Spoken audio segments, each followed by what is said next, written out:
The Publishers Clearinghouse scams, the PCH, is actually a form of the 419 advanced fee fraud scams because the scammer will ask for an upfront fee before sending you a cashier's check for millions of dollars.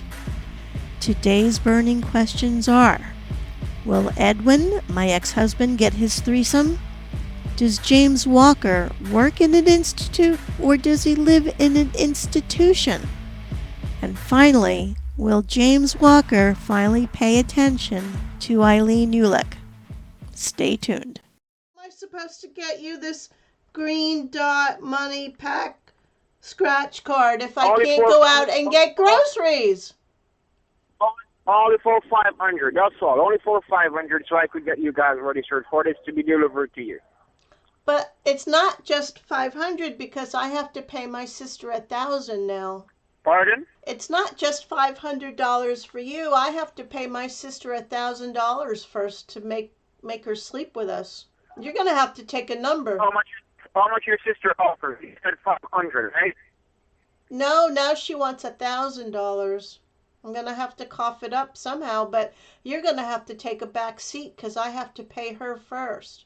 Well, after my groceries. Well, it's up to you. It's your winnings. I'm not telling you guys what to do. It's your money here, and you guys need it. Who's in the background with you? I'm in the office. There's a lot of workers there here, so you know you're going to hear a lot of different sounds. There's a lot of workers in the office. Do you have daycare in the office, too? That's really nice of the Publishers Clearinghouse to provide daycare. No, this is the Federal Consumer Protection. This is James. We have no one apart from my institute, which is the FBI, and also my agent. Oh, I hear children. Are my agent. I hear children in the background. I hear children in the background. You haven't heard any children. No, you don't hear any children. Yes, I do. It's nice that you can bring your daughter to work day today. No, I can't have this person been traveling with their kids trying to look for the dog. Remember, this is an institute. This is where we do a lot of investigation, a lot of persons going to do a lot of reports and what is going on and such forth. So you know you're going to hear a lot of voices. This is the office.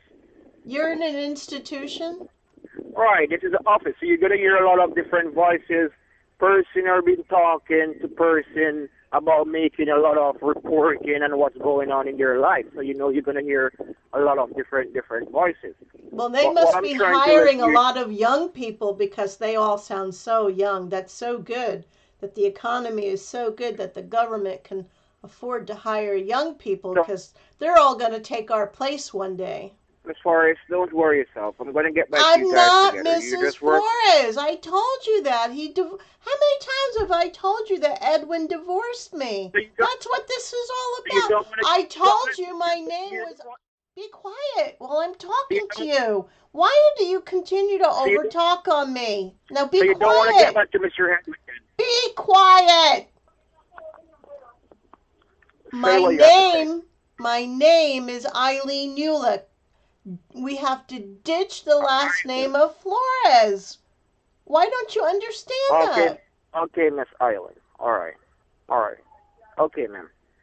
So just calm yourself down. We want to get this together for you guys, for you to get back together. You want to really get back together with Mr. Edwin, right? Yes. I don't think so. I love him. I know. All right. Well, I want to work this out for you. So today you have my number. Do not call no one. Do not call Mr. Jack Spur. Do not call no one. Well,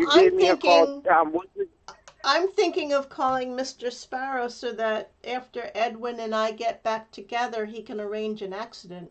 No, if you do so, what you're going to, Mr. Sparrow is going to ruin your relationship because you're going to tell Mr. Edwin that you said he wanted you to die. So you have to know what you said to Mr. Sparrow. Careful. Remember, Mr. Sparrow ruin your relationship. Mr. Edwin will divorce you. Remember, that was Mr. Jack Sparrow. So you can't let me remember Mr. Edwin is trying to get back to you, so you can't let that happen. All right? You can't let that happen. You have to just keep your business between me and you, Mr. Edwin. You can't tell no one your business. Do not call Mr. Jack Sparrow. Do not say nothing so we talk on the phone. You just keep your business private. All right, because you're going to tell Mr. Edwin a lot of stuff about you, so you have to know what you're doing. Let me Because ask he's you the a one ruining your question. relationship. Pardon? Let me ask you a question. You're free. Are you recording our phone call? No, no, Do you swear? no. I'm sorry to my heart. I'm not recording you, my dear. You Are you swear recording me? you swear on the Federal Trade Commission pro Sonny Bono I'm art Bible? I'm sure I'm not recording you. I'm not. This Okay. is 100%. I'm not recording you. Okay. So I don't want you to have no one on the line to record us when we talk to say it back to Mr. Edwin, because that is what Mr. Jack Sparrow did. He recorded when we talking on the phone and he played back to Mr. Edwin. So that's the reason why Mr. Edwin divorced you.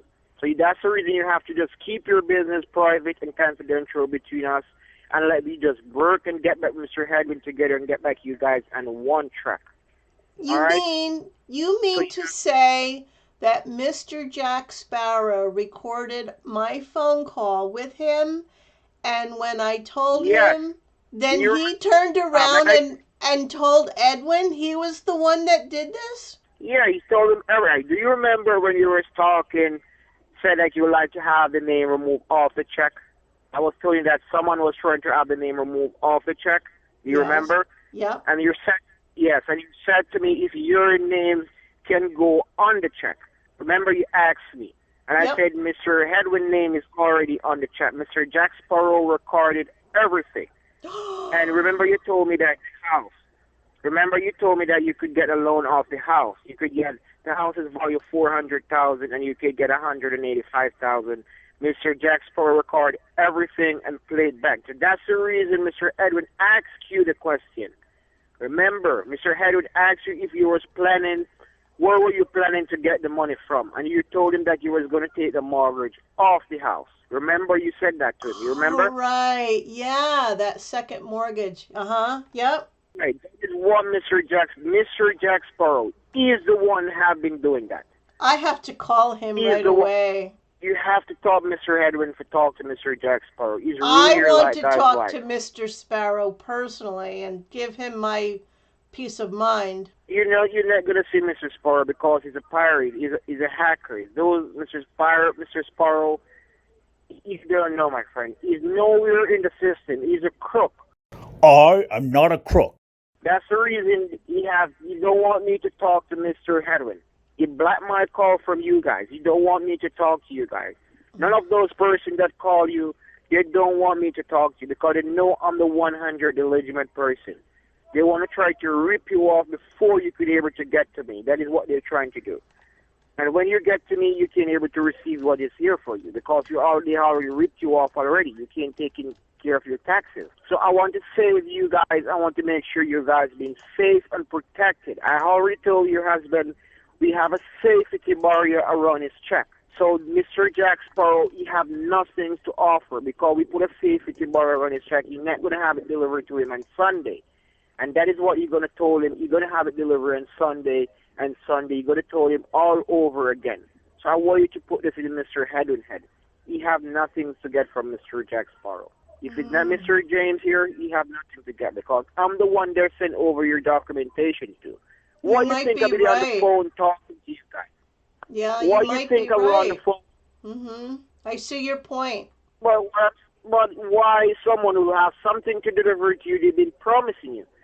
First, someone told you Mr. Sparrow told you that he have 25,000 to deliver to you.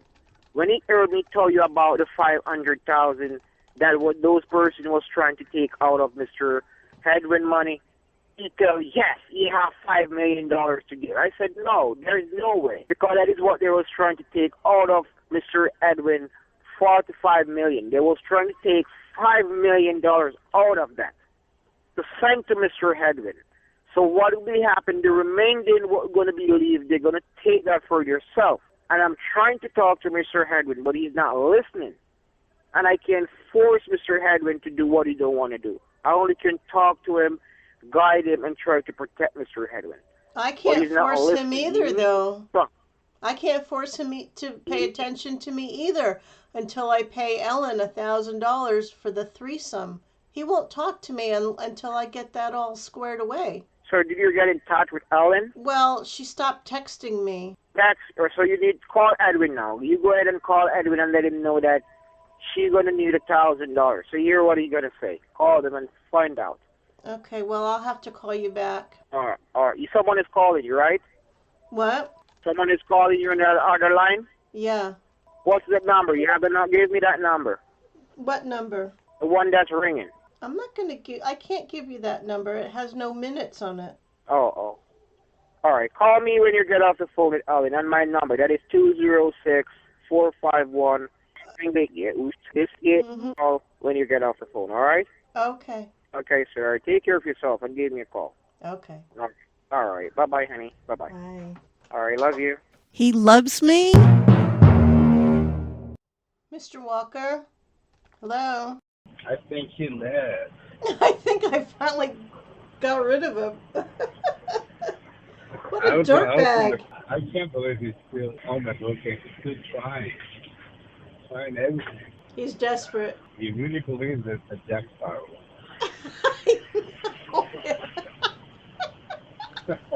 I love the recap that he was giving me of of what's happened in the last few weeks. It's like a soap opera, you know. I'm thinking about. He remembers everything. I know. He feels like he invested so much time in it that he wants something out of it. You know? Yeah. I was thinking about turning it into a video and calling it like as the PCH world turns, you know, like a soap opera. And so ends the conclusion of the Publishers Clearinghouse series with my good calling buddy Edwin. We've had some fabulous calls over the span of these 14 videos, and who knows, maybe there is more mileage out of James Walker at some point. Both Edwin and I hope you have enjoyed them as much as we have loved making them. Thank you so much for watching.